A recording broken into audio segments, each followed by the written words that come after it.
তো বলছি সেটাও বন্ধ, বুঝতে পারলেন? তো কেমন লাগছে পরিবর্তনটা, কেমন লাগছে? কেমন লাগছে আপনাদের? রেশন তো বন্ধ, হ্যাঁ, রেশন তো পাবেন না, হ্যাঁ, ভাবতে পারছেন? এতদিন দিদি ফ্রিতে কত রেশন দিয়েছে, এই ঢুম্পার মতন পরিবারগুলো এই রেশনের চাল খেয়ে বেঁচে গেছে, ঠিক আছে? এই রেশনের চাল খেয়ে কিন্তু বেঁচেছে, কারণ ঢুম্পার বাবার ক্ষমতা নেই যে এই টেলারের কাজ করে 2 কেজি চাল কিনে নিয়ে এসে খাবে, ঠিক আছে? তো এই ঢুম্পার মতন কিছু মানুষরা এখন হচ্ছে এই পরিবর্তন এসে রেশন আর পাবে না, তো তার জন্য কিন্তু খুব ক্ষতিগ্রস্ত হবে। ঢুম্পার হবে না, কেননা ও তো বুট চেটে যেতে রীতিমতো মোটা মোটা অঙ্কের টাকা পাচ্ছে, তো তার জন্য ঢুম্পার হবে না, কিন্তু ওই রকমই ধরনের কিছু মানুষরা হবে, মানে যারা টেলারের কাজ করে, যারা হচ্ছে খেটে খায়, হ্যাঁ, যারা হচ্ছে দিন আনে দিন খায়, যাদের একবেলা খাবার জুটে না, তাদের কিন্তু একটু কষ্ট হবে, একটু না ভালোই কষ্ট হবে। যে যেমন এখন আগে চোর ছাচর ছিল না বললেই চলে, যে এখন কিন্তু প্রত্যেকটা বাড়িতে বাড়িতে শুধু চুরি হচ্ছে, দেখবেন আপনারা, শুধু চুরি হচ্ছে। আমাদের এখানে তো অনেক চোর বেড়ে গেছে, কেননা আগে দোকান পাশার করে যেখানে সেখানে দোকান পাশার করে কিছু বেচা কেনা করে খাচ্ছিল, কিন্তু এখন তো সেটা পাচ্ছে না, তো সেই জন্য আর কি চোর ছাচারি করে বেড়াচ্ছে।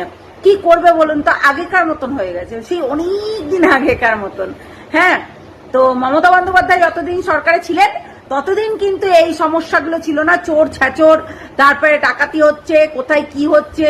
আমার মনে হয় আমি একদম ছোট তখন আমি এই চোর ছাচরদেরকে দেখেছিলাম, মানে অনেক দিন আগেকার কথা বলছি, একদম ছোট, মানে শুনেছি, মায়েদের মুখে শুনেছি, আর আমি নিজেও একবার দেখেছিলাম। তো এই চোর ছাচর কিন্তু আবারও বেড়ে গেছে, আর এই যে রেশন দেবে না, খাবার পাবে না, আরো বেড়ে যাবে, বুঝতে পারলেন? মানে ভাবতে পারছেন যে গরিবি মিটাতে এসছে নাকি গরিবি বাড়াতে এসছে, বুঝতে পারছি না।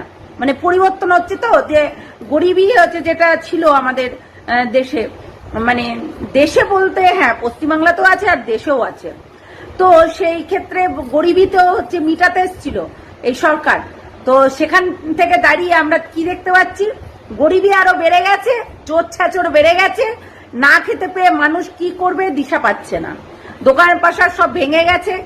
আর মানে যদি রেলের উঠছে, ট্রেনে উঠছে ভিক্ষা করতে, সেখানেও ভিক্ষা করতে দিচ্ছে না, যেখানে যেখানে যা খুশি তাই করছে সেগুলো করতে দিচ্ছে না, তাই মানুষ কি করবে বলুন, কি করে খাবে?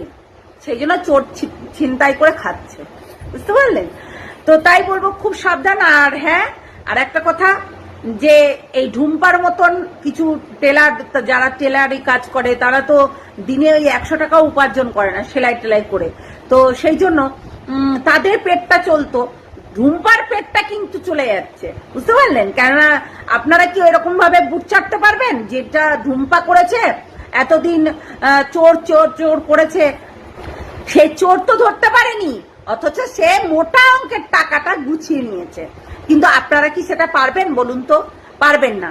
আপনারা সৎ আর সৎভাবেই কিন্তু লড়াই করবেন, তাই সৎ মানুষদের একটু মানে বেশি কষ্ট হয়, একটু না বেশি কষ্ট হয়, ঠিক আছে? তাই কষ্ট করুন, কি আর করবেন। আমাদের রাজ্যের মুখ্যমন্ত্রী পুলিশদের উপর খুশি হয়ে পুজোর গিফট হিসেবে পুলিশদের রেশনে যে 1,500 টাকা করে পেত সেটাকে 500 টাকা বাড়িয়ে 2,000 টাকা করে দিয়েছে। কেন খুশি হবে না বলো? এই আমাদের রাজ্যের পুলিশরা যেভাবে মুখ্যমন্ত্রী তথা পুলিশ মন্ত্রীকে যেভাবে খুশি করছে, মানে বিরোধীদের জেলে ভরা, মিথ্যে কেস দেয়া, বা পুলিশের সামনে যখন অন্যায় হচ্ছে তখন পুলিশ এখানে চুপ করে দাঁড়িয়ে আছে। আর আমরা বারবার শুনেছি আমাদের রাজ্যের মুখ্যমন্ত্রীকে বলতে যে বিরোধী বলে কোনো অস্তিত্ব রাখবে না, মানে এই কাজে পুলিশ অনেক হেল্প করেছে, তো সেই জায়গা থেকে খুশি হয়ে তাদেরকে এক্সট্রা রেশন খরচ বাড়িয়ে দেওয়াটা খুবই স্বাভাবিক ব্যাপার। আর এদিকে কি দেখতে পাচ্ছি, যারা এতদিন রেশন পেয়ে এসছে তাদের অনেকের নাম বাদ যাবে, মানে যাদের 15,000 টাকার বেশি ইনকাম, 2 চাকা অথবা 4 চাকা গাড়ি থাকলে তারাও পাবে না রেশন। এছাড়া যাদের SIR এ নাম বাদ গেছে অথবা যাদের বাড়িতে টিভি, ওয়াশিং মেশিন, ফ্রিজ এইসব আছে তারাও পাবে না। যাদের তিনতলা মানে 3টে রুম, উপরে 7 ঢালাই আছে তারাও পাবে না।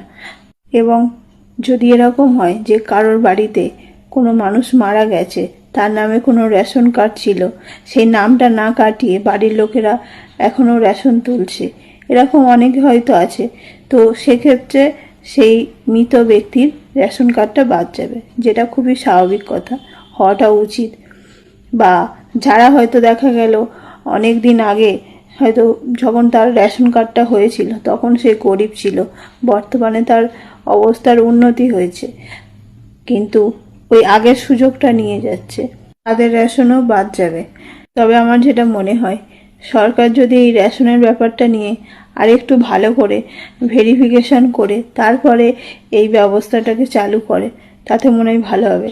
না হলে ওই অন্নপূর্ণা যোজনার মতো যদি হয়, মানে যে যোগ্য সে পেল না, আর যার পাওয়া উচিত নয় সে টাকাটা পেয়ে গেল, সেটা খুবই একটা বাজে বিষয়।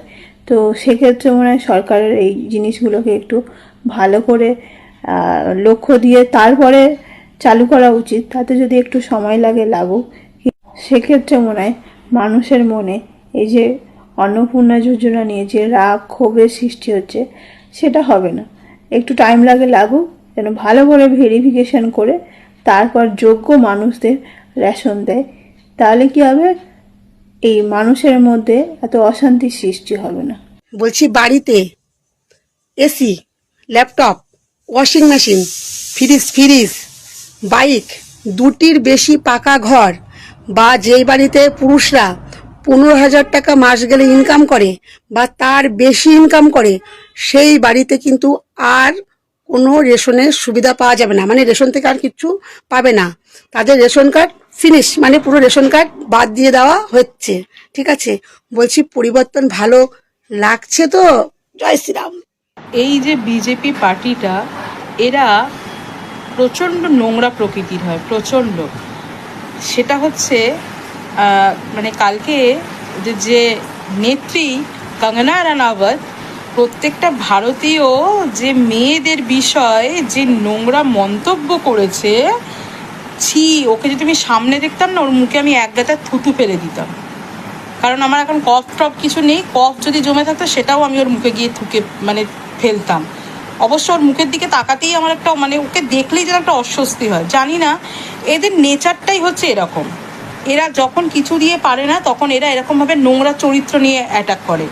কারণ আমি বলছি, আমি প্রত্যেকটা বন্ধুদের বলবো, যারাই আমার ফলোয়ার্স আছো তারা একটুখানি লক্ষ্য করবে, এই পার্টির এগেনস্টে বলবো না, এই পার্টির পক্ষে যারাই কথা না বলে সেই সব মেয়েদের কমেন্ট বক্সটা গিয়ে একবার খালি তোমরা চেক করবে।